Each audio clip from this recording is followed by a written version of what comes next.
et de contrôle de gestion. Est-ce que c'est clair? Très bien. La première étape, c'est-à-dire ici, on va se situer dans quel cas? Une entreprise qui n'a pas de management de risque, qui n'a pas de contrôle interne, elle va le mettre la première fois. Comment elle va faire? Si on veut faire la première fois une méthode de calcul de coût. Donc la première étape, c'est quoi? Il faut qu'il y ait une étude de l'environnement, parce qu'il faut comprendre l'activité de l'entreprise, l'environnement de l'entreprise, et toutes les variables qui peuvent agir, bien sûr, en fonction de l'entreprise, soit de près, soit de loin. Donc ça, c'est quoi? C'est l'étude de l'environnement. Parce que je ne pourrais pas parler d'un management de risque, d'une évaluation ou bien d'un répertoire des risques, si je ne connais pas l'environnement qui va être susceptible de générer ces risques. Est-ce que vous avez compris?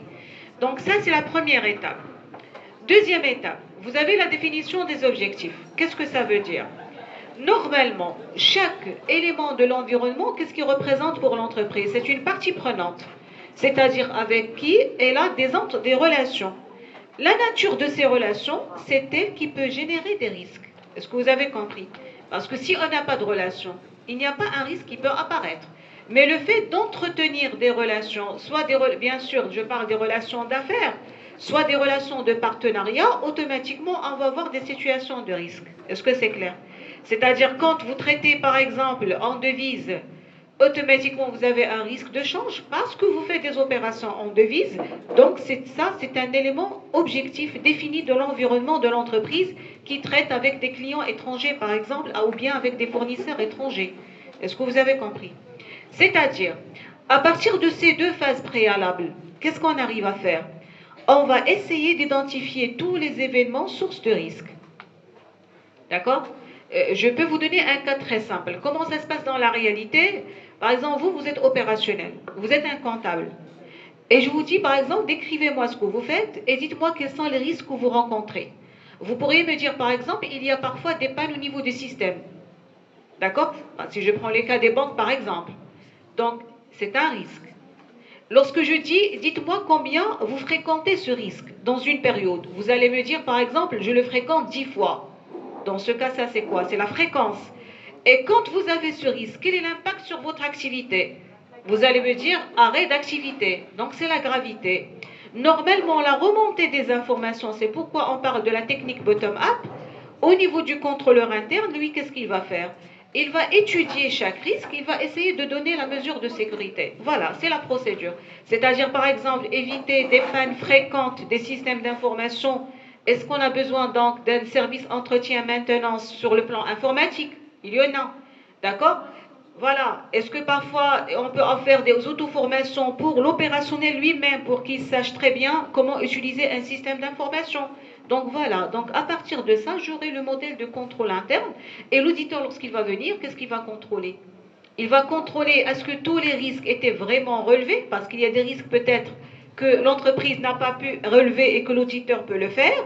Sinon, il va évaluer l'efficacité du contrôle interne. Est-ce que le contrôle interne, vraiment, il peut, si vous voulez, aider l'entreprise à limiter le risque au minimum possible? Sinon, il peut donner des recommandations. Est-ce que c'est clair? Très bien. Est-ce que vous avez d'autres questions, s'il vous plaît? C'est bon? Bien. Donc maintenant, on va passer à la troisième partie, c'est l'audit comptable et financier, l'aspect technique.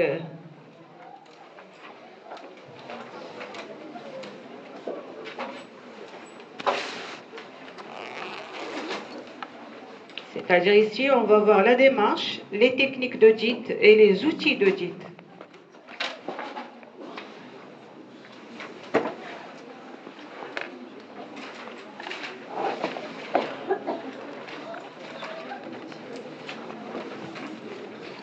D'ailleurs, après avoir vu, si je fais un petit récapitulatif, nous avons défini l'audit, nous l'avons situé par rapport à des notions voisinantes, nous avons eu les normes d'audit, nous avons parlé des préalables d'audit, management de risque, contrôle interne, et on va voir deux volets d'audit importants, l'audit comptable et financier et l'audit opérationnel. Bien. Mais ce qu'il faut savoir, s'il vous plaît, c'est que l'articulation n'est pas aléatoire, c'est-à-dire quand j'ai choisi cette articulation du cours, c'est automatiquement ce qu'on fait même dans la pratique. C'est-à-dire, je ne voulais pas commencer par l'audit et après revenir au management de risque pour vous parler du contrôle interne. Est-ce que c'est clair? Donc, retenez ça, parce que parfois, on vous demande ça dans les masters même. D'accord? Très bien. Donc, l'audit comptable et financier, normalement, on a déjà parlé de ça. L'objet de l'audit ici, c'est quoi? C'est la comptabilité et la finance. Très bien.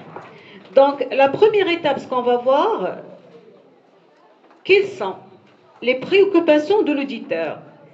Vous avez ici une série de questions que j'ai posées, mais ces questions, ils vous permettent de délimiter le champ de travail de l'auditeur. Est-ce que vous avez compris? Donc j'ai essayé de résumer au maximum l'essentiel. Mais si vous comprenez ça, vous comprenez tout le reste, il n'y a pas de souci. Très bien. Donc la première question, ou bien la première préoccupation de l'auditeur, pourquoi? Parce qu'à vrai dire, l'auditeur ne va pas venir auditer, il ne sait pas qu'est-ce qu'il cherche. Et d'ailleurs, parfois je dis c'est ce qu'il cherche, c'est vrai par la formation. Parce qu'on peut avoir une formation d'auditeur, je dis je fais l'audit comptable et financier, donc je vais auditer la comptabilité. Mais encore c'est trop vaste. Mais il faut avoir ce qu'on appelle le flair d'aller directement au risque, donc les préoccupations qu'il va se poser, pour aller directement, qu'est-ce qu'il va chercher ou bien qu'est-ce qu'il va auditer. D'accord? Donc la première question, toutes les opérations de l'entreprise devront être comptabilisées. Ont-elles fait l'objet d'un enregistrement dans les comptes? Qu'est-ce qu'on va vérifier là? Ah, nous l'avons déjà vu. Regardez. La première préoccupation, qu'est-ce qu'ils cherchent? À ce que toutes les opérations de l'entreprise devront être comptabilisées. Ont-elles fait l'objet d'un enregistrement dans les comptes? Donc, qu'est-ce qu'on cherche? Très bien, c'est l'exhaustivité. Est-ce que c'est clair? Parce qu'il faut savoir qu'est-ce qu'on cherche. L'exhaustivité, c'est quoi? C'est-à-dire toutes les opérations réalisées, est-ce qu'elles étaient vraiment comptabilisées? Quel est le risque? Très bien, c'est le risque d'omission. C'est-à-dire quand vous vérifiez ça, vous trouvez une opération réalisée non comptabilisée, c'est un risque d'omission. Volontaire, involontaire, là où elle aime, parce que l'auditeur n'est pas responsable de détecter la fraude. Parfois, ça peut être volontaire. Dans la pratique, il se peut que l'entreprise va oublier volontairement la comptabilisation d'un produit vers la fin de la période. Pourquoi? Pour ne pas payer plus d'impôts. Est-ce que vous avez compris? Donc, lorsqu'on dit le rôle de l'auditeur, c'est quoi? C'est relever l'anomalie ou bien relever le risque. Donc, lorsqu'on va chercher l'exhaustivité, on cherche est-ce qu'il y a le risque d'omission. Ok? Notez ça, s'il vous plaît. Donc, première proposition, 1. Vous mettez 1, la question, et on vous dit qu'est-ce qu'on cherche.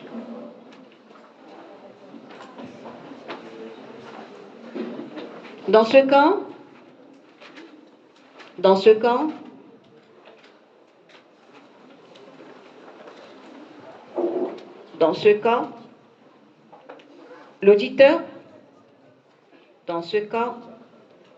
l'auditeur, cherche à vérifier. Dans ce cas, l'auditeur cherche à vérifier l'exhaustivité des enregistrements comptables. L'exhaustivité des enregistrements comptables. Est-ce que le réel est égal au comptable ou le comptable est égal au réel? Le réel est égal au comptable. Très bien. Je vous l'avais dit, faites attention s'il vous plaît. Ce n'est pas un cours de mathématiques, c'est commutatif. C'est vrai, mathématiquement. Logiquement, non. Donc, qu'est-ce qu'on va écrire là? Le réel est égal au comptable. C'est-à-dire, est-ce que toutes les opérations réalisées sont comptabilisées? Très bien.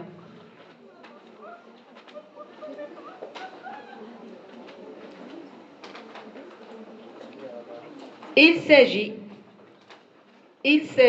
de relever donc le risque d'omission. S'il vous plaît, omission, c'est l'oubli. Hein. Il s'agit de relever donc le risque d'omission. Ok? C'est-à-dire l'auditeur, lorsqu'il va trouver ça, il va dire qu'il y a une omission d'une opération comptable. Est-ce que c'est volontaire, involontaire? Peu importe. D'accord? C'est-à-dire si par exemple on juge, parce que si on fait l'audit fiscal, il peut lui montrer le risque fiscal. Par exemple, s'il s'agit d'une omission d'un produit, il peut avertir l'entreprise sur le redressement éventuel, si jamais l'administration des impôts va découvrir cette omission. Est-ce que c'est clair? S'il s'agit d'une omission des charges, il va avertir l'entreprise qu'est-ce qu'il va risquer de perdre comme déductibilité d'impôt si jamais il ne prend pas en considération cette charge. Est-ce que vous avez compris? Voilà. D'ailleurs, vous l'avez en fiscalité. S'il y a omission d'une dotation aux amortissements, vous perdez le droit de déduction. Donc ici, c'est un risque. D'accord? Si par exemple le comptable il a oublié de comptabiliser une dotation, l'auditeur va bien sûr avertir sur le risque éventuel. C'est bon? Très bien. Deuxième préoccupation. Tous les enregistrements portés dans les comptes sont-ils la traduction correcte d'une opération réelle? Tous les enregistrements portés dans les comptes sont-ils la traduction correcte d'une opération réelle?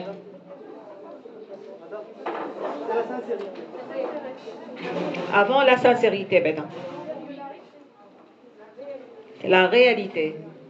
Parce qu'il se peut qu'une opération soit réelle mais n'est pas sincère. Est-ce que vous avez compris? Mais l'inverse n'est pas vrai. Une opération sincère est réelle. Est-ce que vous avez compris? Je vous donne un exemple très simple. Supposons que l'entreprise, lorsqu'il arrive vers la fin d'année, elle a réalisé un achat trop important. Le but, c'est quoi? C'est de pouvoir gonfler les charges. Est-ce que c'est clair? Donc l'opération, comment elle est? Elle est réelle, mais elle n'est pas sincère. Est-ce que c'est clair? C'est-à-dire parce que l'intention, ce n'est pas une utilité pour la gestion de l'entreprise, mais juste pour pouvoir gonfler les charges. Est-ce que c'est clair? Ou bien lorsque l'entreprise va donner beaucoup de dons, par exemple, qui bénéficient de la déductibilité totale. Est-ce que vous avez compris? Donc il s'agit ici de quoi? C'est une manipulation comptable que l'entreprise peut faire pour tout simplement essayer de réduire la base imposable et donc essayer de réduire les dividendes. Ne l'oubliez pas, parce qu'on a deux parties prenantes. On a les actionnaires et nous avons l'État. D'accord? Très bien. Ou je peux avoir autre chose. L'entreprise peut donner une bonne situation du patrimoine pour pouvoir tolérer d'autres emprunts bancaires. Est-ce que vous avez compris? C'est-à-dire toutes les manipulations qui peuvent être faites pour induire une partie prenante en erreur ou bien pour la pousser à prendre une décision qui ne se base pas sur la sincérité, il doit être analysé par l'auditeur. D'accord? Et avertir l'entreprise sur le risque qu'on peut avoir. D'accord? Très bien. Donc, quel est le risque à ce niveau? Est-ce que les opérations qui sont réelles sont comptabilisées, enregistrées? Je vérifie. Est-ce que toutes les opérations enregistrées sont réelles? Donc, qu'est-ce qu'on risque? Risque de fraude. Fraude, on ne va pas le dire maintenant. Risque de quoi? C'est le risque d'enregistrement des opérations fictives. Est-ce que vous avez compris? Parce que, vous savez, c'est vrai, je pense vous l'avez fait en fiscalité, parce que, vous savez, avant, il y avait des entreprises spécialisées dans la vente et l'achat des factures fictives. C'est-à-dire, j'achète les factures. Et ils sont très connus. Hein. Mais, comment on va lutter contre ça? Il y avait l'administration des impôts en 2016 qui a instauré l'obligation d'avoir ce qu'on appelle l'ICE, l'identifiant commun des entreprises. C'est-à-dire l'ICE doit figurer sur la facture. Et c'est quoi cet identifiant-là? C'est que lorsque je le trouve dans la facture, automatiquement c'est identifié au niveau de l'administration des impôts. Avant, qu'est-ce qui se passe? Une entreprise, par exemple, il va comptabiliser une facture. Quand il y a un contrôle réel de ces factures, on va trouver l'adresse du client, par exemple, soit une mosquée, soit un marché, soit une école. C'est-à-dire, on ne trouve même pas l'existence de ce client. C'est un client fictif. Donc, pour lutter contre ça, on a l'obligation d'ICE. Ça veut dire quoi? C'est-à-dire, quand vous marquez l'ICE sur la facture, c'est un identifiant qui existait chez l'administration des impôts. Donc, ici, je ne pourrais pas établir des factures fictives avec des clients fictifs. C'est impossible d'abord. Mais, toujours ce que je dis, on connaît un aspect au niveau de la criminalité financière. Lorsque je parle de la criminalité financière, c'est toutes les manipulations au niveau de la comptabilité. C'est un art. Lorsque vous développez le moyen de lutte, la technique du crime se développe. Maintenant, les entreprises, qu'est-ce qu'ils font? Ils peuvent faire des opérations fictives par réseau. Ça veut dire quoi? Ça veut dire, vous êtes entreprise, moi je suis entreprise. Je vais utiliser votre nom pour une opération d'achat ou de vente. L'objectif, peu importe, soit on cherche à récupérer la TVA, Et quand on récupère un montant global de la TVA, on va le diviser, c'est-à-dire moyennant des commissions. Est-ce que vous avez compris? C'est-à-dire ici, malgré l'existence de l'ICE, c'est pourquoi je vous dis, il y a toujours le risque résiduel. C'est-à-dire, je ne pourrais pas dire avec l'ICE, ça y est, on a éradiqué les opérations fictives au niveau de l'entreprise, mais ça existe. Est-ce que c'est clair? Très bien. Donc, vous mettez dans ce cas,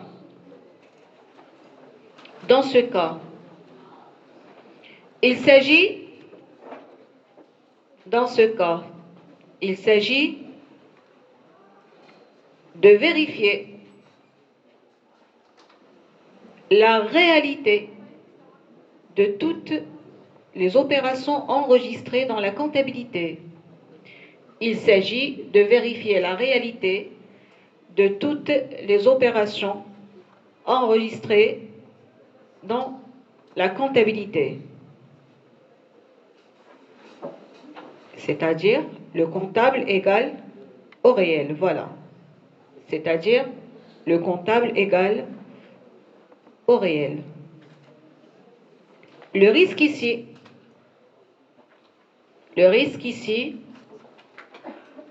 c'est relever. Le risque ici, c'est relever l'enregistrement des opérations fictives. L'enregistrement des opérations fictives. D'accord? Très bien. S'il vous plaît, hein?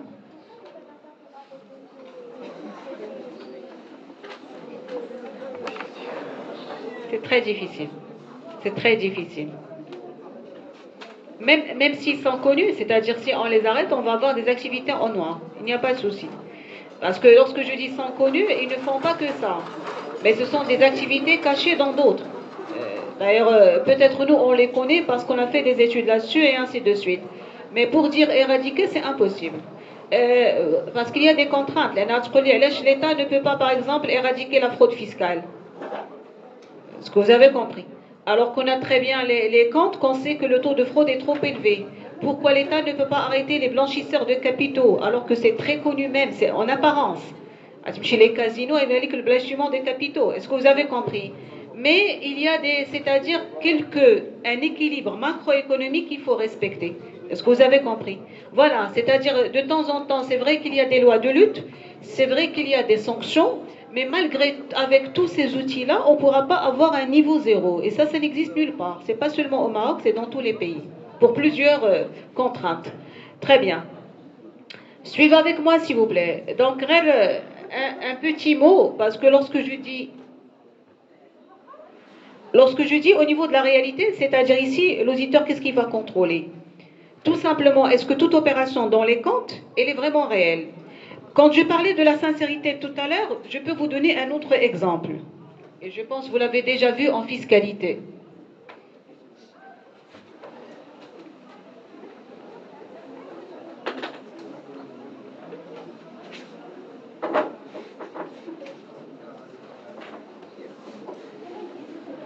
Si je prends le cas, par exemple, d'une opération ou bien d'un compte que vous connaissez tous, déplacement, mission, réception.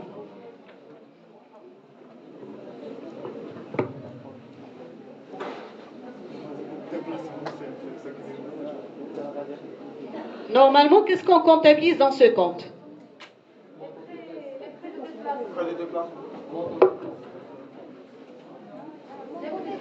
Le montant TTCB. Qu'est-ce qu'on comptabilise?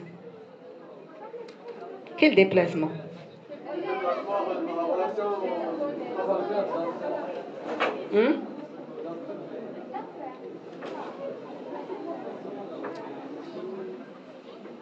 Attendez un exemple d'opération, à part le déplacement.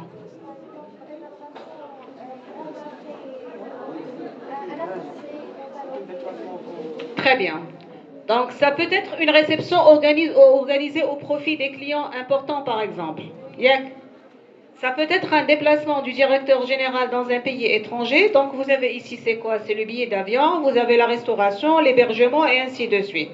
Vous suivez avec moi. Très bien. Donc, normalement, pour dire que l'opération est réelle, ça veut dire le comptable, qu'est-ce qu'il va vérifier? Il va vérifier les pièces justificatives. Je trouve un montant de 50 000. Je dis le directeur a emmené avec lui toute sa famille. Ok? Donc le comptable, c'est pas son problème. D'où la facture, il va comptabiliser. Très bien. Donc, à votre avis, dans ce cas, si je vous donne cette opération et je vous donne le chiffre d'affaires de l'entreprise, elle est égale par exemple à 200 000. L'auditeur, qu'est-ce qu'il va relever comme risque? Par exemple, c'est un cas d'audit, tout simple.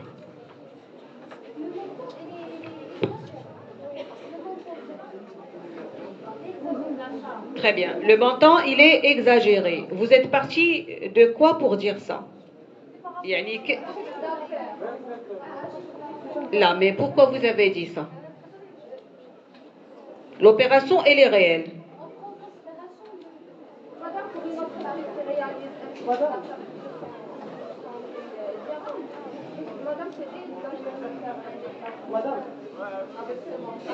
Vous avez raison, très bien, vous avez tous raison. Mais d'abord, vous vous êtes basé sur quoi? Un comptable, ce sont des opérations réelles.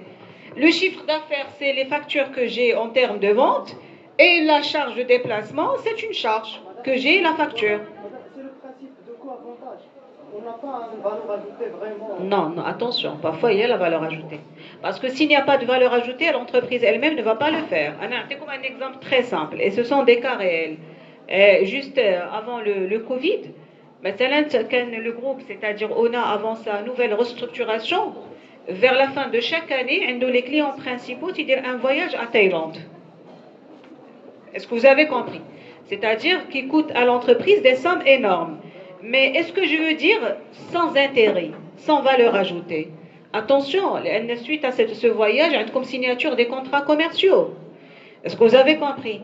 C'est-à-dire parfois, il y a des sociétés qui peuvent organiser, par exemple, des parties de chasse au profit des clients, ou bien qui peuvent organiser des réceptions. Ne dites pas que sans valeur ajoutée, parce que dans le système du libéralisme, une entreprise privée, elle ne pourra pas engager un direct s'il ne gagne pas plus. Est-ce que vous avez compris? Très bien. Donc, lorsqu'on va faire cette opération, ce déplacement, c'est vrai, il y a ici quoi par contre? Parce que j'ai dit, moi, ce n'est pas les frais qui sont liés seulement au directeur, peut-être pour toute sa famille. Donc, c'était quoi?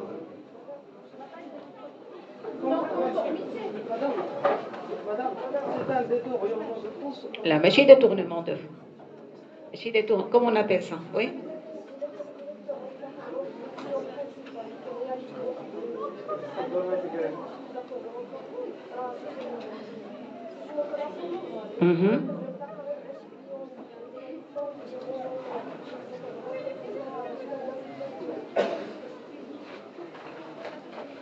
Dans le secteur privé, c'est pas possible. Le secteur public, je suis d'accord. Les manipulations, mais le secteur privé, c'est pas ça.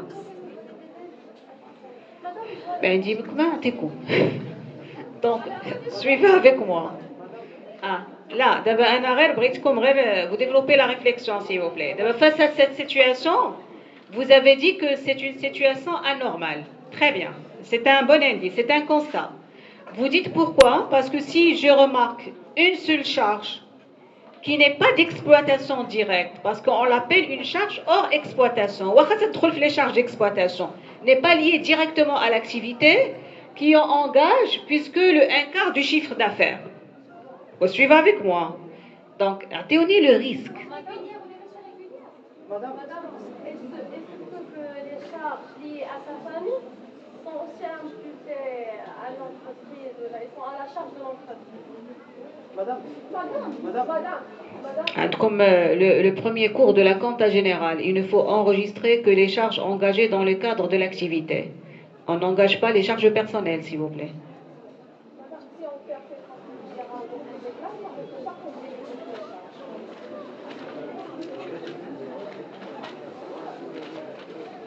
Là, vous analysez la situation du directeur. Non, l'auditeur, qu'est-ce qu'il va relever comme risque?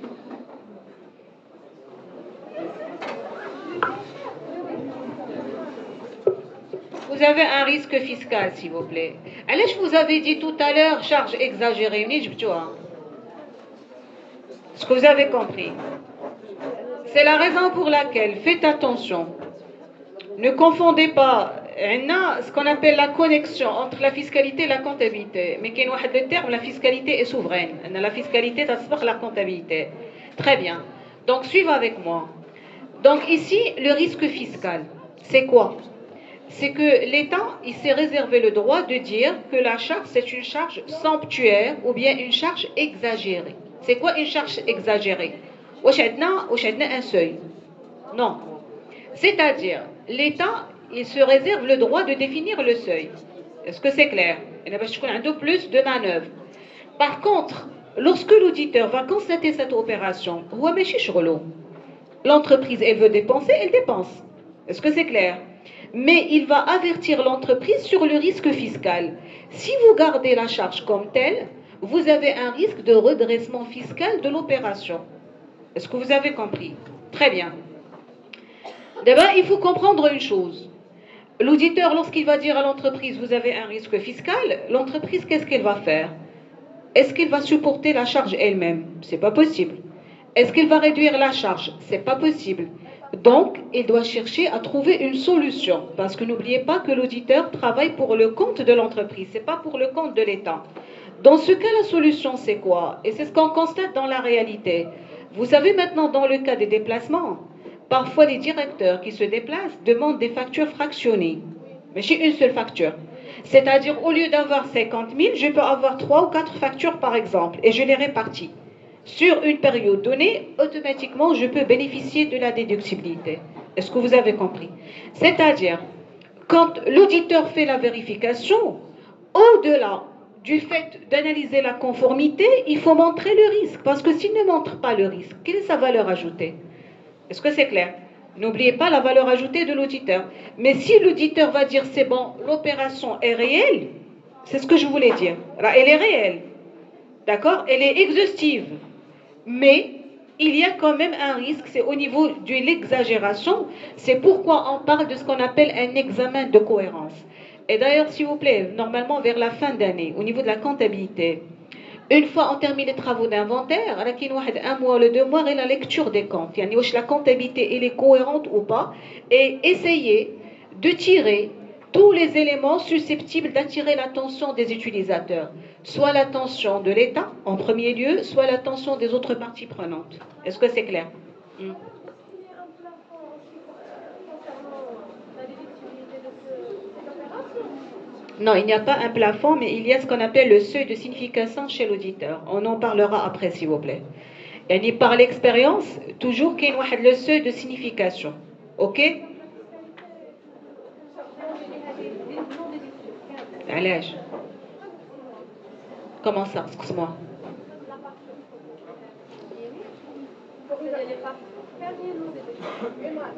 Ah, mais ça dépend au niveau de l'opération et par rapport à quel chiffre d'affaires.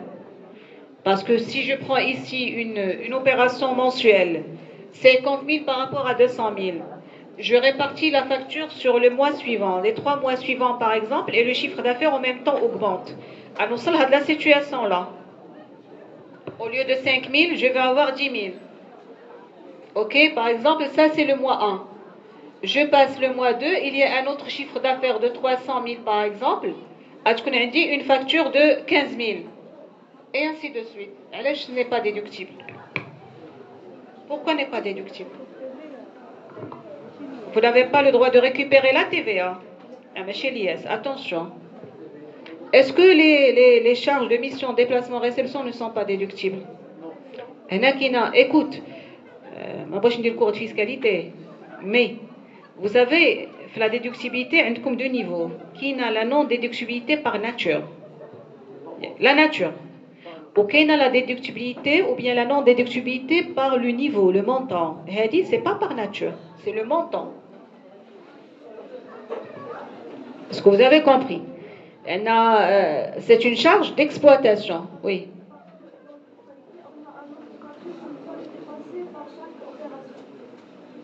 Je connais un nombre de factures. Allez?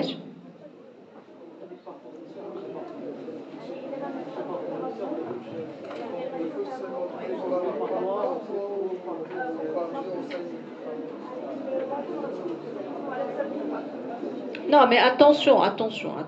Là, S'il vous plaît, il y a un tableau. Dites le montant, c'est pas comme ça que ça se fait dans la réalité. Est-ce que vous avez compris? C'est-à-dire, je vous donne un exemple très simple. Une opération d'achat. Opération d'achat, ce que vous appelez la limitation des paiements espèces. Il faut la règle. Il ne faut pas dépasser 5 000. Très bien. 5 000 par jour. Vous suivez avec moi. Très bien. Supposons que, par exemple, j'ai acheté auprès d'un fournisseur. Le montant, il est de 10 000. On a le risque. Soit je vais perdre la déductibilité de la TVA, soit je vais perdre même au niveau de l'IS. Donc, qu'est-ce que je vais faire? Je vais dire au fournisseur, je vais acheter aujourd'hui 10 000, mais l'opération va s'étaler sur 2 jours. Aujourd'hui, vous allez me donner une facture de 5 000, demain, vous allez me donner une facture de 5 000. Est-ce que je suis en règle ou pas? Voilà. Est-ce que vous avez compris? Donc ici, lorsque je vous parle, parce que moi j'ai pris un montant, je le fais. Mais s'il vous plaît, quand on parle de... C'est-à-dire ici, je ne vous enseigne pas les manipulations, sachant qu'il faut les connaître, sincèrement.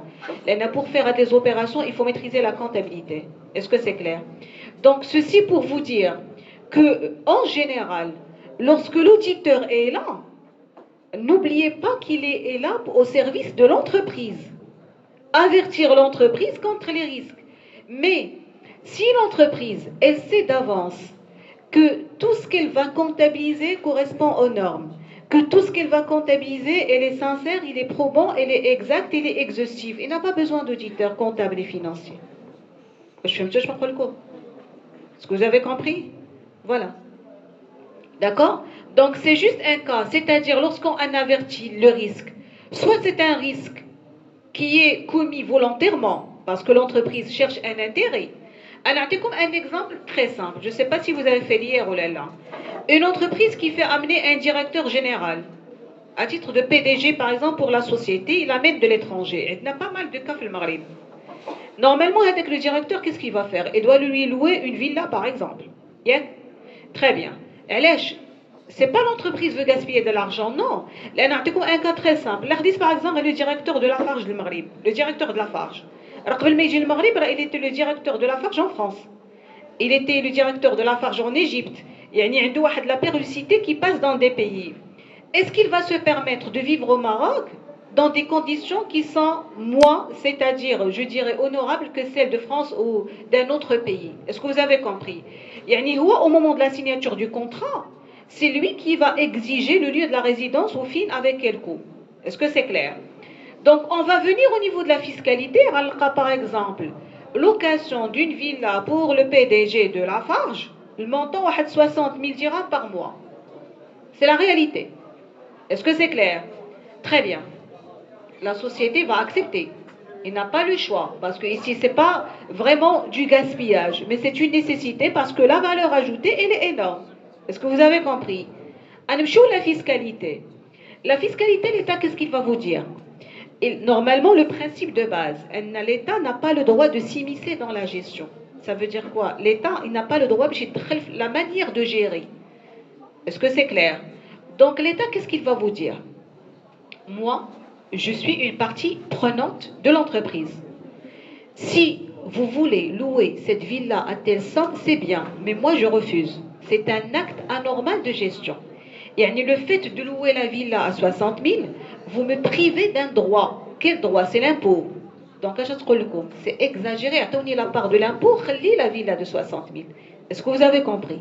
C'est-à-dire l'État, lorsqu'il va vous dire exagéré, il ne va pas vous dire vous n'avez pas le droit de commettre l'opération là. Vous faites les charges que vous voulez, c'est votre problème. Ma part à moi en termes fiscaux, je dois l'avoir. Est-ce que c'est clair? Donc, l'auditeur va avertir l'entreprise sur ce risque. Si l'entreprise accepte de payer ce risque, sachant qu'il a tout à gagner par la suite, c'est bon. Si l'entreprise va dire non, le risque est énorme, il va donc essayer de refaire l'opération. Est-ce que vous avez compris? Parce que faites attention, lorsqu'on dit une charge n'est pas déductible, alors parfois je fais volontairement qu'il ne soit pas déductible parce que moi j'ai à gagner plus que le paiement d'impôts que je vais économiser. Est-ce que vous avez compris? Il dit une charge. Je sais que je vais perdre la déductibilité. Je de l'économie d'impôts. 2 000, 3 000. Mais peut-être avec cette charge, moi j'ai gagné plus. Le coût-avantage. Est-ce que c'est clair? Donc l'auditeur va avertir le risque, c'est à l'entreprise de prendre la décision. Est-ce que c'est clair? Très bien.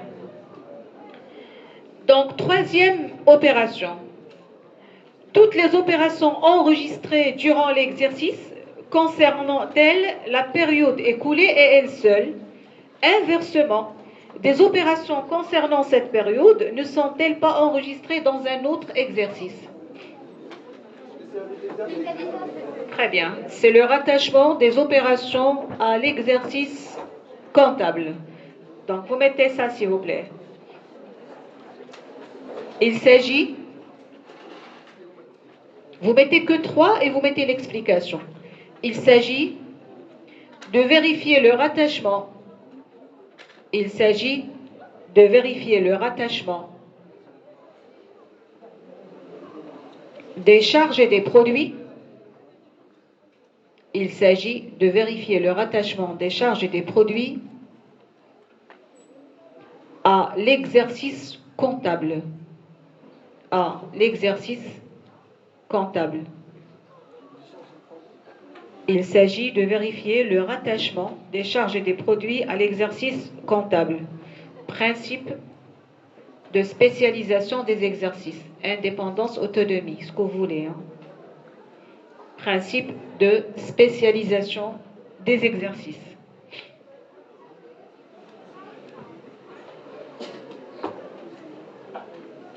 À votre avis, l'auditeur, qu'est-ce qu'il va vérifier dans ce cas? Il va aller où? Voilà. Donc ici, plutôt, il va vérifier les opérations d'inventaire. D'accord? C'est-à-dire les opérations concernant le stock, par exemple. Est-ce que l'inventaire du stock a été bien fait? Et les opérations concernant les comptes de régularisation, les régularisations de charges et produits. C'est bon? C'est clair? Très bien. Je passe à la préoccupation suivante. Tous les soldes apparaissent au bilan, représentent-ils des éléments d'actifs et de passifs existants réellement?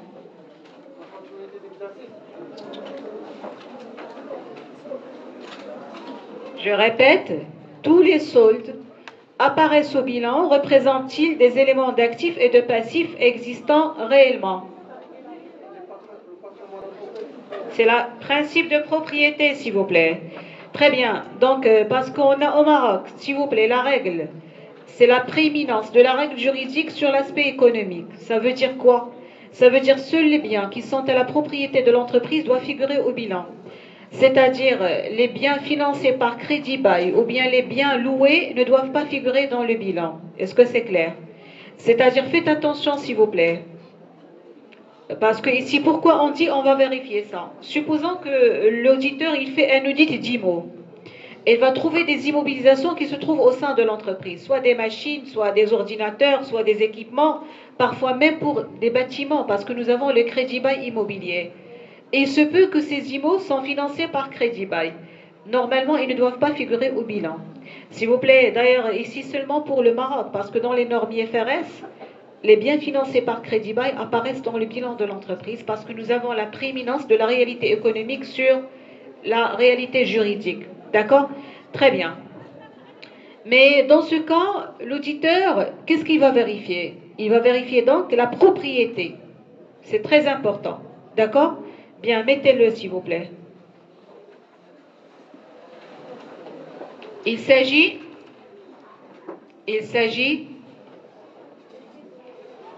de vérifier. Il s'agit de vérifier la propriété juridique. Il s'agit de vérifier la propriété juridique des éléments de patrimoine de l'entreprise. La propriété juridique des éléments de patrimoine de l'entreprise. C'est-à-dire, quand vous faites un inventaire des IMO, est-ce que toutes les IMO appartiennent juridiquement à l'entreprise? OK? C'est bon? C'est le risque, par exemple, de donner une mauvaise image. Je vous donne un exemple très simple. Supposons que l'entreprise elle a un parc IMO. Et tout le parc IMO, il est financé par crédit bail. Lorsque je vais venir et je trouve les machines dans les ateliers, je dis ça c'est la propriété. Donc je vais donner une idée fausse sur le patrimoine. C'est comme quoi l'entreprise, voilà son patrimoine. Alors qu'en réalité, non, c'est pas son patrimoine à elle. Est-ce que vous avez compris? Donc, l'analyse financière, parce que vous cherchez à avoir une vision patrimoniale. Parce que au niveau de la comptabilité, elle est juridique. L'approche que j'ai dans la comptabilité, c'est juridique. Ça veut dire quoi? Ça veut dire sur le plan comptable. Quand je vous donne un bilan, qu'est-ce que ça veut dire?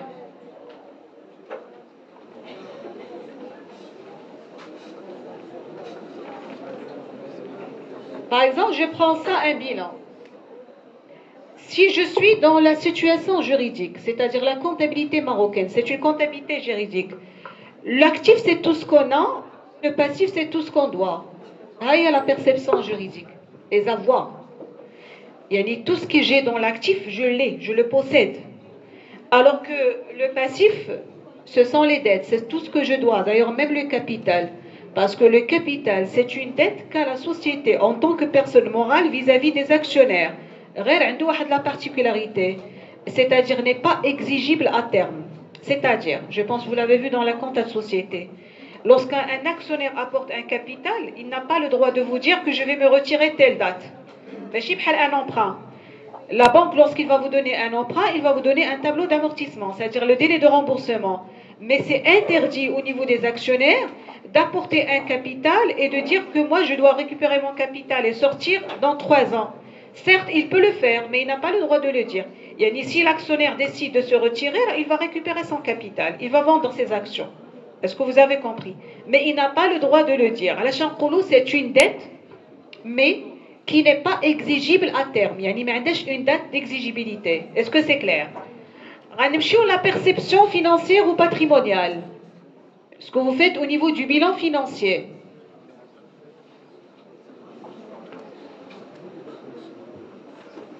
Normalement, l'actif, c'est quoi? Dis ce que j'ai.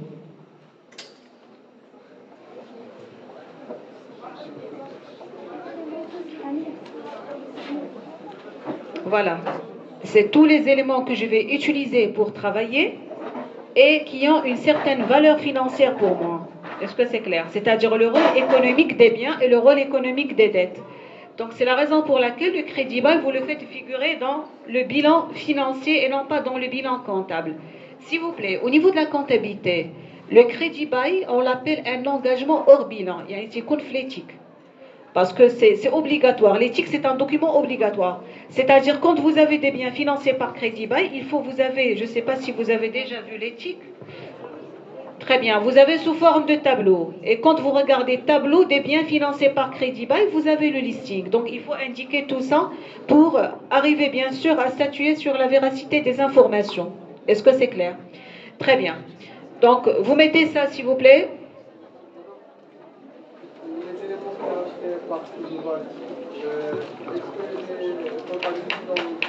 Un peu de silence, s'il vous plaît. Oui? Je n'ai pas entendu.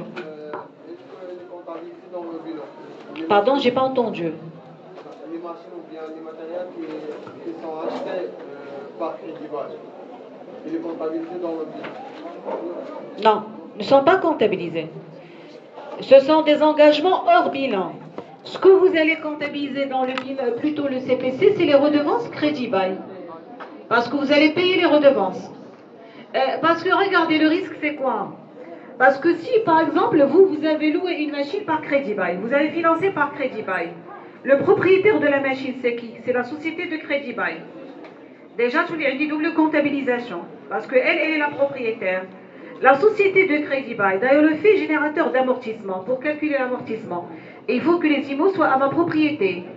Donc, la société de crédit bail va pratiquer un amortissement qui est déductible. L'entreprise va pratiquer un amortissement qui va être aussi déductible. Il y a la double déductibilité d'amortissement. Donc c'est impossible. C'est la raison pour laquelle, lorsqu'on raisonne de la sorte, le bien financé par crédit bail, il reste chez la société de crédit bail, c'est elle qui pratique l'amortissement, mais l'entreprise utilisatrice, qu'est-ce qu'elle va faire? Il va payer la redevance. Qu'est-ce qu'il y a dans la redevance? L'amortissement et l'intérêt. Donc il lui récupère l'amortissement parce que c'est elle qui l'utilise, et il va lui ajouter, bien sûr, l'intérêt, c'est un intérêt de financement. Est-ce que vous avez compris? Très bien. Donc le risque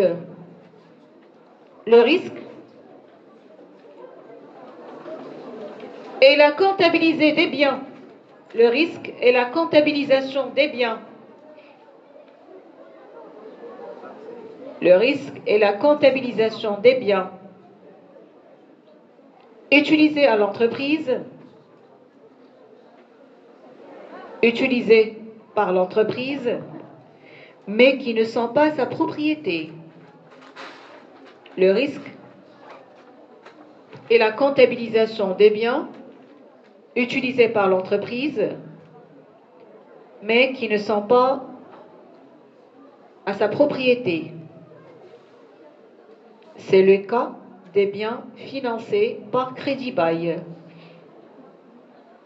C'est le cas des biens financés par crédit bail qui doivent représenter. C'est le cas des biens financés par crédit bail qui doivent représenter ou bien figurer dans des engagements hors bilan, qui doivent figurer dans les engagements hors bilan, dans l'éthique, engagement hors bilan. D'ailleurs, c'est comme les sûretés réelles, lorsqu'on donne je dirais des garanties ou bien des gages, etc., des hypothèques aussi. Bien sûr, parce que si vous cachez cette information, c'est-à-dire l'entreprise, elle a un actif, et la moitié de l'actif, il est déjà hypothéqué. L'utilisateur peut être induit en erreur. Il va par exemple, une banque, il va dire que l'entreprise, elle a un patrimoine de 100, alors que peut-être 50, il est déjà hypothéqué. Donc le vrai patrimoine, c'est 50. Donc normalement, principe d'importance significative, on doit le dire dans l'éthique, ce sont des engagements hors bilan. Bien. Cinquième préoccupation. C'est bon jusqu'ici? Ces éléments d'actifs et de passifs sont-ils évalués à leur juste valeur? Pardon?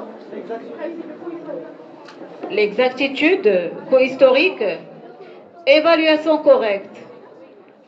S'il vous plaît, c'est vrai que nous avons les coûts historiques, mais nous n'avons pas que ça. Parce que lorsque je dis évaluer à leur juste valeur, même au niveau, par exemple, des amortissements, les méthodes utilisées, les méthodes de valorisation des sorties de stock, est-ce qu'on a respecté juste les méthodes retenues par le plan comptable? C'est bon? Vous connaissez les méthodes retenues par le plan comptable en stock?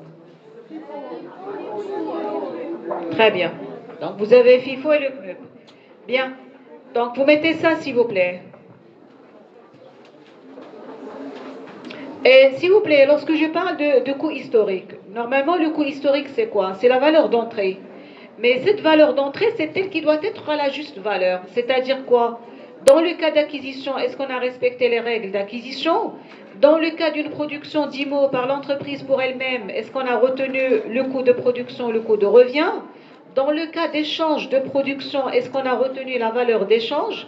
Dans le cas d'apport d'une IMO, est-ce qu'on a retenu la valeur d'apport? Dans le cas de don, est-ce que c'est la valeur de marché, et ainsi de suite. Donc, la juste valeur, c'est au niveau de l'évaluation correcte du bien. Est-ce que c'est clair? Donc, il s'agit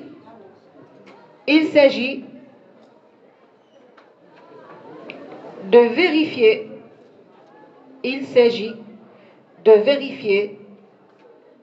l'évaluation correcte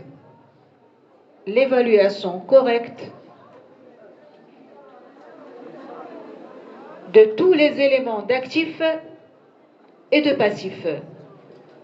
Il s'agit de vérifier le principe d'évaluation correcte de tous les éléments d'actifs et de passifs.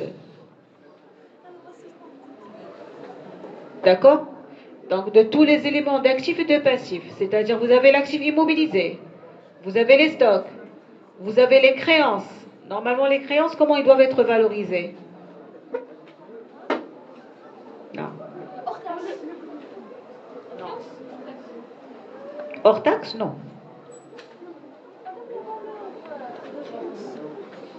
TTC hors taxe.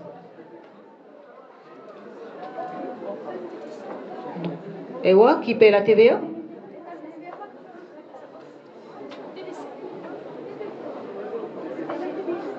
Faites attention, s'il vous plaît. TTC. Hein? Parce que si c'est hors taxe, ça veut dire quoi? Ça veut dire l'entreprise vend, c'est elle qui paie la TVA au trésor. C'est vrai? Voilà. S'il vous plaît, les créances, c'est-à-dire la valorisation correcte. La valorisation correcte, vérifiez est-ce que les créances sont toutes TTC, s'il vous plaît. Est-ce que le comptable n'a pas oublié de comptabiliser la TVA facturée? Ok? Parce que le risque ici, c'est quoi?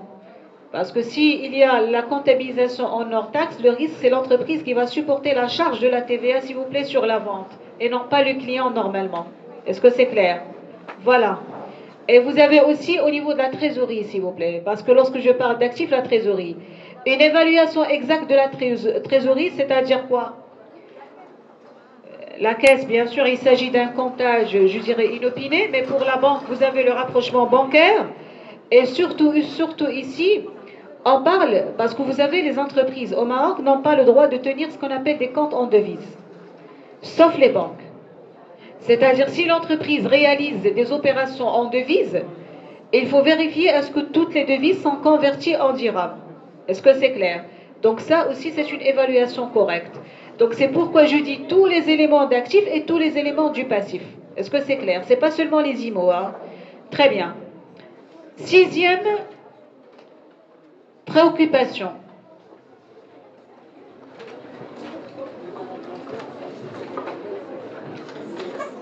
Les documents financiers sont-ils correctement présentés? L'image fidèle, c'est l'aboutissement de tout ça. D'accord? Donc c'est quel principe? Clarté. D'ailleurs, s'il vous plaît, clarté, mais aussi permanence des méthodes. Elle a correctement présenté et dans la forme et dans le fond. Est-ce qu'on a respecté la nomenclature des comptes édictée par le CGNC, le Code général de normalisation comptable? S'il vous plaît, parce que ici, au niveau des documents financiers, nous avons un petit problème. Parce que parfois, il se peut que vous comptabilisez une charge dans un compte de charge. Mais si vous n'utilisez pas le compte adéquat, le résultat final ne peut pas changer. C'est le même. Mais, je pense, vous l'avez vu en analyse financière, l'état des soldes de gestion. Regardez bien.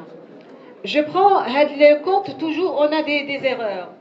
Vous avez le compte, le 6147, service bancaire. Normalement, qu'est-ce qu'on comptabilise dans ce compte? Les commissions bancaires, très bien. Supposons que nous avons une commission de 2000 pour une période et le comptable l'a passé directement en charge financière. Donc ici, qu'est-ce qu'on a fait? C'est une charge et on a utilisé un compte de charge. C'est bon. Donc le résultat final est le même. Mais si vous remarquez bien, très bien, le CPC au Maroc, il est donné par des résultats différentiels. Donc résultat d'exploitation, résultat financier, résultat courant et enfin résultat non courant, résultat avant impôt et résultat net. Très bien. Donc regardez ce qui va se passer.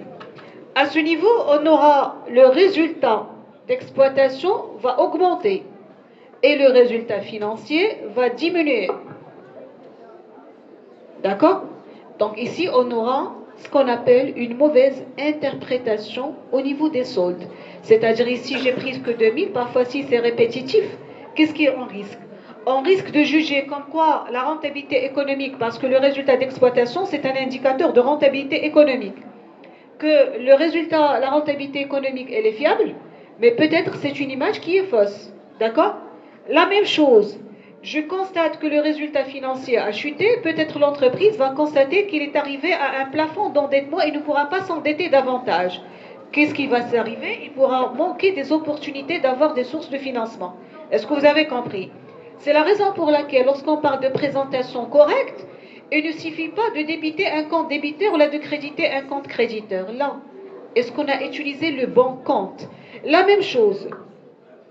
Supposons qu'une entreprise, elle a gagné sur un procès, elle a reçu une indemnité énorme. On l'a passé dans les produits d'exploitation. on va avoir des idées fausses sur notre rentabilité économique parce que le résultat va augmenter. Alors que c'est une opération tout simplement non courante. Est-ce que c'est clair? Très bien. Donc c'est la raison pour laquelle on ne va pas auditer pour juste dire est-ce que c'est le résultat juste ou faux, mais c'est la cohérence de toute la comptabilité. Est-ce que c'est clair? Parce qu'ici, vous avez deux situations. Parce que quand c'est constaté avant et l'audit se fait avant le dépôt des documents, on va faire la contrepassation. Parce qu'il faut procéder à des écritures de correction, bien sûr, des opérations comptables. Voilà. Hein? C'est pas seulement au niveau de CPC. Un audit, c'est-à-dire sauf s'il s'agit d'un audit qui est effectué à la fin de l'année, dans ce cas, il va dire tout ça dans son opinion et il va bien sûr, la société pourra apporter les corrections nécessaires. D'accord? Bien. Vous avez la 7e interrogation. Est-ce que les documents financiers fournissent-ils des informations complémentaires pour la mission d'audit? Importance significative, mais aussi, est-ce que vous avez tous les éléments nécessaires pour réussir la mission d'audit? Parce que n'oubliez pas, avec tout ça, nous avons ce qu'on appelle le risque d'audit. D'accord? Très bien. Donc, la finalité de l'audit comptable et financier. On va utiliser un terme spécifique à l'audit comptable et financier. Je ne sais pas si vous avez lu les normes. Voilà, peut-être vous l'avez trouvé. S'il vous plaît, quand on parle d'un audit comptable et financier, son rapport d'audit est appelé opinion motivée. D'abord le résultat de l'audit comptable et financier, s'il vous plaît. C'est une opinion motivée. L'auditeur va donner une opinion motivée. Ça veut dire quoi? Une opinion sur la qualité de la comptabilité, mais qui est motivée par ses remarques, bien sûr, et par la déclaration des risques éventuels et par les recommandations qu'il va donner. Par contre, au niveau de l'audit opérationnel, je parle d'un rapport d'audit. D'arrêt la terminologie.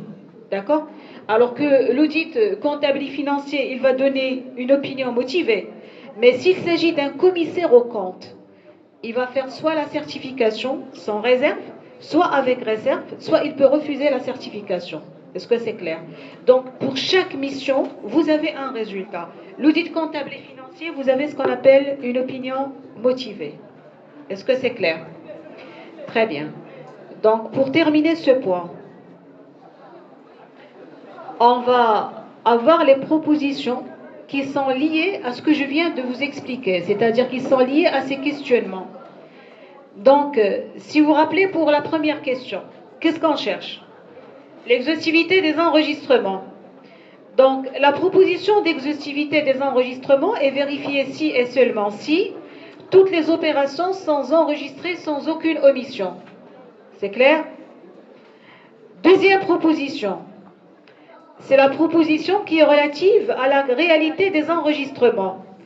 Cette proposition est vérifiée quand tous les enregistrements traduisant correctement les opérations réelles, la notion de réalité concerne à la fois l'opération et sa comptabilisation. Est-ce que vous avez compris? C'est-à-dire concerne l'opération. On n'a pas oublié une opération et on n'a pas oublié de la comptabiliser. Très bien. Nous avons le principe de spécialisation des exercices, ça concerne les coupures des enregistrements. Bien sûr, ici, il s'agit de vérifier est-ce que tous les produits et les charges doivent être comptabilisés que dans les comptes de l'exercice qui les concerne. D'accord? Pas de question. Ah, c'est ce que j'ai expliqué. Hein. Je refais le lien avec les propositions, la préoccupation. Proposition relative au solde du bilan. La proposition d'existence des soldes, cette proposition est vérifiée lorsque à chacun des éléments qui constituent ce solde correspond effectivement l'élément d'actif ou de passif qu'il est censé recouvrir. Très bien. Je vous donne le cas d'un stock final. Normalement, comment on évalue le stock final en compta général?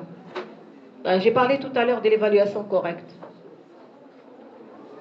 Le travail d'inventaire, là.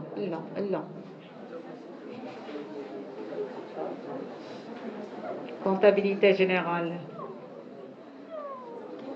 Annulation du stock initial et constatation du stock final. Très bien, mais comment vous constatez le stock final? D'abord, vous avez l'habitude, là, vous avez l'habitude, on vous donne le stock initial, yeah? On vous donne le stock final.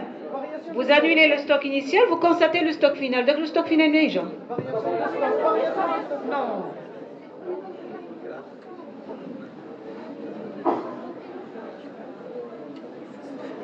Non. S'il vous plaît. Comme ça, je suis à la technique comptable.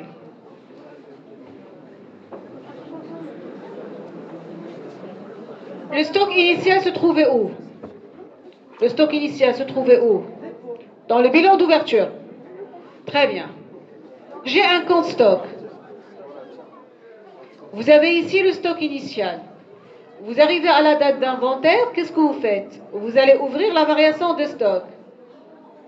Par exemple, s'il s'agit de stock de marchandises de matière, qu'est-ce que vous faites? Vous annulez le stock initial. Allez, vous annulez le stock initial. Pourquoi vous annulez le stock initial? Il est censé être consommé. Est-ce que vous avez compris? Est-ce qu'il va être consommé ou pas? Non, mais il est censé être consommé. Donc, pour vérifier est-ce qu'il a été consommé complètement ou pas, qu'est-ce qu'on va faire? Je vais constater le stock final. Comment? Comment? C'est par l'inventaire physique, s'il vous plaît. C'est un comptage physique qui est obligatoire au moins une fois par an dans la comptabilité générale, s'il vous plaît. Et d'ailleurs, les entreprises qui ont les moyens, ils peuvent le faire plusieurs fois. L'Ardina Marjana, ils le font tous les 3 mois. Parce que la cadence et la rotation de stock, il est énorme. Et bien, inventaire physique, qu'est-ce que ça veut dire? C'est un travail extra-comptable. Mais chiffre la comptabilité. Je ferme et je compte physiquement ce que j'ai. C'est pas seulement les stocks. C'est les IMO, s'il vous plaît, aussi les titres. Est-ce que c'est clair? C'est la raison pour laquelle, vers le mois d'octobre de chaque année, vous voyez fermé pour inventaire. Est-ce que vous avez compris? Très bien. Donc, lorsque je parle de stock final, regardez bien, je le pose. C'est un stock constaté. Comment? Soit par l'inventaire physique. On l'appelle un inventaire physique parce que c'est un comptage physique. On l'appelle aussi un inventaire extra-comptable parce qu'il est fait en dehors de la comptabilité. Et on l'appelle aussi un inventaire intermittent parce qu'il va séparer les exercices comptables. Mais chez l'inventaire que vous faites dans la compte analytique au niveau des fiches de stock, parce que c'est un inventaire permanent, et vous pointez. Et c'est dans la comptabilité analytique que vous faites le stock initial est égal stock initial, plutôt final, est égal stock initial plus entrée moins sortie. Est-ce que c'est clair? On l'appelle un stock calculé. Donc, s'il vous plaît, lorsque vous posez le stock final, principe de la partie double, je débite un compte, je crédite un autre compte. Voilà la constatation. Et ça, donc, ça vous donne quoi? La variation de stock. Est-ce que vous avez compris? Ça veut dire, quand je parle, s'il vous plaît, de l'évaluation correcte, c'est-à-dire il faut vérifier est-ce que le stock que vous avez dans le bilan final, il existe réellement dans le magasin de stock. Est-ce que c'est clair? Et parallèlement, ça l'évaluation correcte de sa provision. Quelle est la particularité de la provision sur les stocks?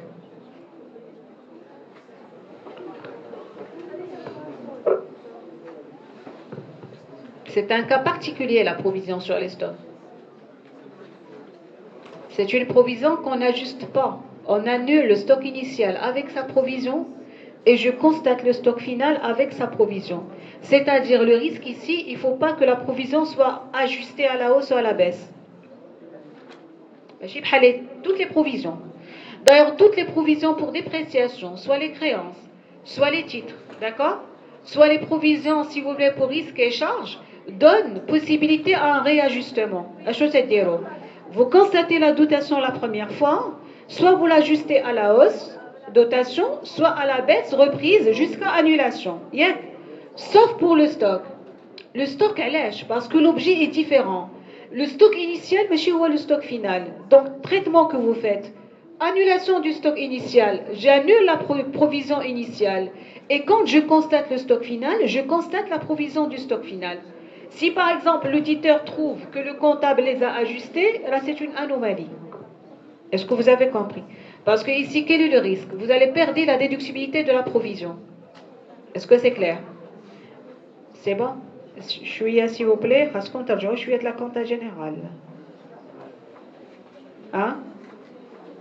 Voilà. Donc, s'il vous plaît, d'ailleurs, vous avez tous les moyens actuellement, le fonctionnement de quelques comptes pour pouvoir faire de l'audit à ces comptes-là.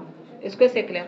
Parce que là, quand je la base sur la comptabilité générale, attention, l'examen, je ne vais pas vous donner des définitions. Hein. Ce sont des cas. Et pour avoir le cas, il faut connaître le traitement préalable. Et le traitement préalable, c'est le traitement comptable tout d'abord. Très bien. Donc, on passe directement, s'il vous plaît, à la dernière proposition. La proposition de présentation des documents financiers, d'ailleurs, je vous l'avais déjà dit. Bien sûr, ici, on peut avoir des risques qui sont liés à la mauvaise classification des comptes. C'est ce que je viens de vous dire. Ou bien tout simplement à un regroupement abusif de plusieurs comptes. C'est-à-dire, vous savez que lorsqu'on fait un regroupement des comptes, on respecte quoi normalement? C'est la nomenclature comptable. Vous avez la classe, vous avez la rubrique, vous avez le poste, vous avez le compte et vous avez le sous-compte. Normalement, dans les enregistrements au journal, on utilise les comptes, les sous-comptes, mais au niveau des documents de synthèse, vous avez le poste. Donc, il faut vérifier dans le poste, est-ce que vous avez regroupé seulement les comptes qui concernent ce poste-là? Est-ce que c'est clair? Très bien. Donc, voilà concernant ces propositions. Donc, est-ce que c'est clair? D'abord, s'il vous plaît, on va passer à la démarche d'audit. Comment mener une mission d'audit comptable et financier avec toutes les étapes à suivre. Est-ce que vous avez des questions jusqu'ici? C'est bon?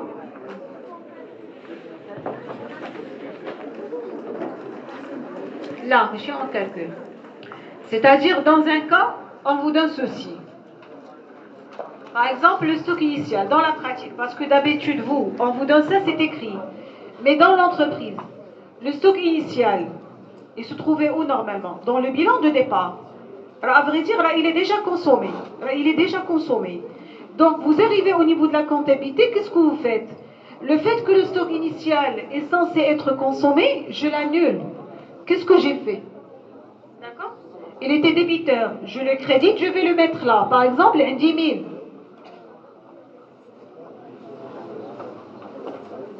Une opération, c'est quoi? C'est annulation.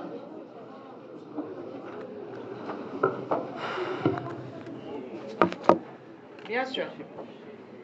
Deuxième étape. Il y a ce qu'on appelle le rapport d'inventaire. Il y a les personnes qui ont été chargées de l'inventaire. En général, c'est qui? Parfois, c'est le comptable, parfois, c'est le responsable du stock, parfois, ça peut être le directeur des achats, parfois, ça peut être le contrôleur de gestion, ça dépend des cas. L'essentiel, une fois on fait l'inventaire, c'est un comptage physique. J'ai un rapport, c'est-à-dire dans tel produit, nous avons constaté telle quantité. Vous suivez avec moi. Donc, qu'est-ce que je prends? Cette quantité et la valeur correspondante, je la pose ici. Par exemple, nous avons trouvé 1200. C'est une constatation, ce n'est pas un calcul. Pour avoir un équilibrage de compte, je veux avoir ici 1200. D'accord? Qu'est-ce que j'ai fait? J'ai constaté le stock final qui va remplacer le stock initial. Très bien. L'impact serait sur quoi? Sur la variation de stock, qui est un compte de gestion. Parce que moi, je cherche à avoir le résultat. Or, le stock, puisqu'il a contribué à la réalisation de mon activité, qu'est-ce que je vais dire? À quoi donc est égal le résultat de cette opération? C'est le stock initial, plus ce qu'on a acheté, moins le stock final. Ça donne quoi? C'est ce que j'ai consommé. Et c'est ça qui va impacter le résultat de l'entreprise. Parce que dans le résultat, qu'est-ce que vous avez? Achat consommé ou achat revendu? Vous n'avez pas l'achat. Parce que si j'achète et je stocke, le résultat augmente, ne diminue pas. Est-ce que vous avez compris? Parce que le stock fait augmenter le résultat. Alors que lorsque vous consommez le stock, le résultat, bien sûr, va baisser parce que ce sont des charges. Est-ce que c'est clair? Très bien. Est-ce que vous avez d'autres questions, s'il vous plaît? C'est bon? Et alors, on s'arrête là, merci.